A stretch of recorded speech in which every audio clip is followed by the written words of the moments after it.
What's cracking, YouTube? Welcome back to Myers Two-Stroke RC Garage. And today, guys, what we're going to do is we're going to be going over what I found on the Punisher when I took it apart for all the new parts that, I got, the bulkheads that I got hanging up here. And I wanted to replace it with a new top tranny plate and all that stuff. So I wanted to go over kind of what I found on it, when I was taking it apart, because there's a few people that were commenting on my latest video, when it broke that dog bone in like under a minute and 30 seconds.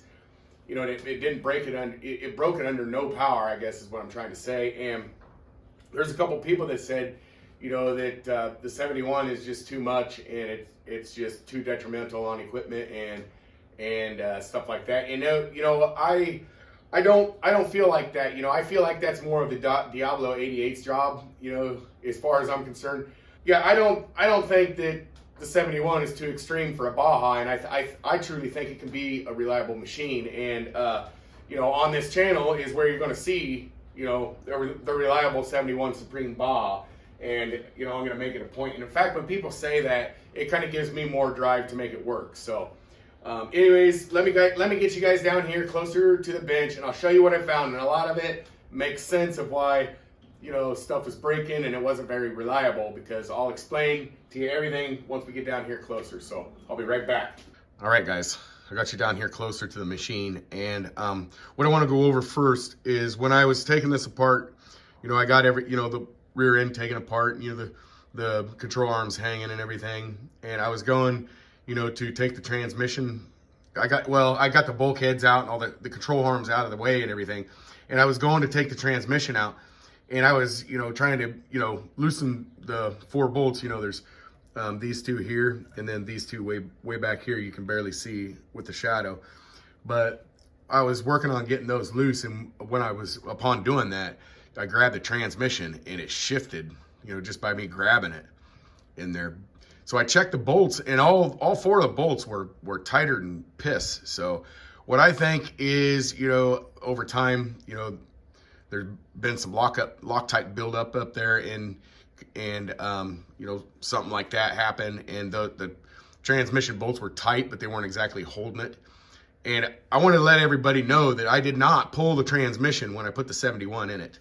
I did not pull the transmission. All I did was pull the 40 out and put the 71 in, and I've been running it like that ever since, just kind of, going over little things that it breaks. Well, I'm finding, if I don't have everything just perfect, it breaks stuff. So why don't we shift gears back over to the transmission, the transmission in whole.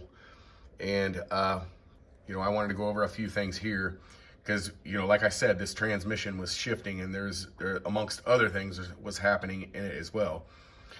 And first thing I wanted to go over is, well, here it is. One of the reasons I wanted to pull the transmission apart is I wanted to replace these outer bearings on here on the locker. And I also I keep grabbing the wrong one, but these outer cups, they would have a little wobbly end play on them.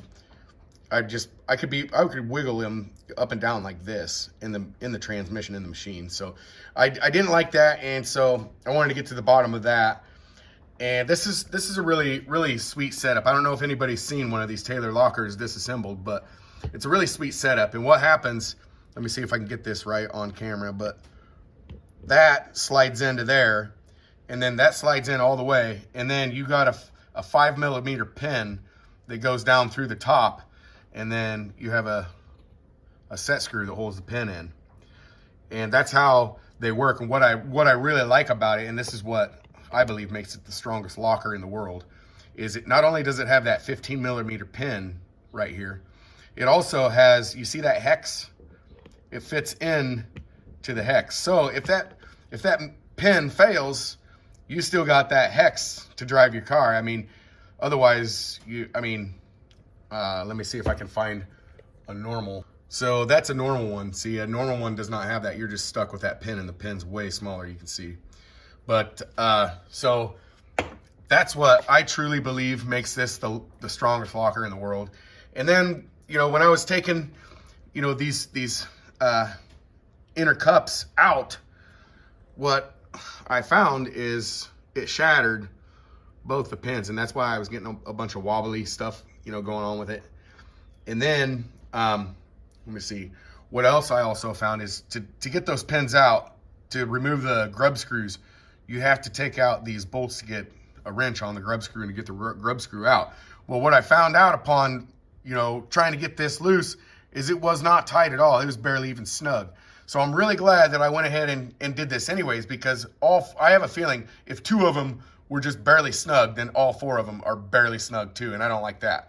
So, you know, that's kind of what I found as far as that goes. But I think the main deal here, guys, you know, kind of what you know, could have been the deal. And also there's several possibilities that could have been the deal. When I was taking it apart, I had to remove, you know, I had to get my Galante straps out of the way. And when I cut my, you know, my zip ties and got my straps up to where I could see my buckle and start getting them undone, my buckles were, both of them were destroyed. And what I think it allowed for is the suspension to droop just a little bit. Even though I had zip ties on it, like as a security measure, it still allowed them, it could have still allowed the suspension to droop enough to put that dog bone in a bind. And I want to tell you guys, I've had a lot of experience with these dog bones, and these dog bones are great. And the ones that I was running previously before this one broke, that said, actually, I ran them for a whole season, more than a whole season, once I figured out the issue. But everything's got to be happy, you know, with these dog bones. They want to slide in and out really easy. The pins have to float, all of that stuff. So anyways, and then you can see right here, I got my inner and outer bearings for my rear carriers, the rear carriers right there. So, and then I got my brand new bearings for my locker, those bearings right there. So, and then what I did, you know, after I got all this apart, I went ahead and went through, you know, my inside bearing on the lay shaft and the outside bearing and the idler gear, both idler gear bearings. I went over those, and both of them, or actually all 4 of those they were fine. The reason I'm replacing these ones is I had a feeling maybe these were squeaking. Well, I can't get them to squeak, but I can feel in them, they're just starting to get a little gritty, and I don't like that, because that's just gonna, with all this power, I'm telling you, this mad badass power this Taylor 71 puts out, that will not last long if they're grinding like that. So they're not really grinding that much, but it's enough to make me want to replace them. So yeah, so anyways, what we're going to be doing is we're going to be putting, you know, the carrier bearings in, the locker bearings in, and I'm going to clean up, you know, this housing and get all this grease out of here, and we're going to re-grease it, put the bearings in, put it all back together, and we're going to put the new pins, inner drive cut pins in, assemble the locker and everything, get everything reassembled. One of the other things I wanted to go over, guys, real quick here is right here, you can see inside my 3-piece Taylor transmission housing. You see that there's a little bit of JB Weld there, and there's the other side of it. Well, I want to let everybody know, and you should really be specific on this, because I learned the hard way.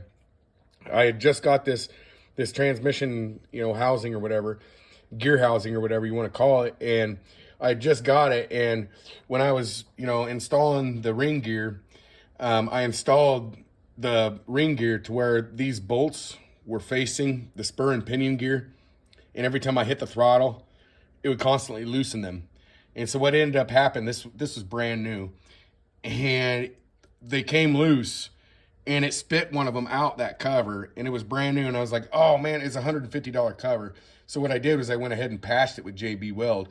And from now on, I always make sure that these bolts, you know, right here, these heads are facing away from the spur and pinion gear. So I just wanted to let everybody know that and try to save everybody a headache, because if you do it the other way, you're going to have a failure, and it's not a pretty one. So you can see what it did to the end. It's a good thing it didn't chew up, chew that case up any more than it already did. It spit a bolt out through the top, but it could have chewed that into nothing.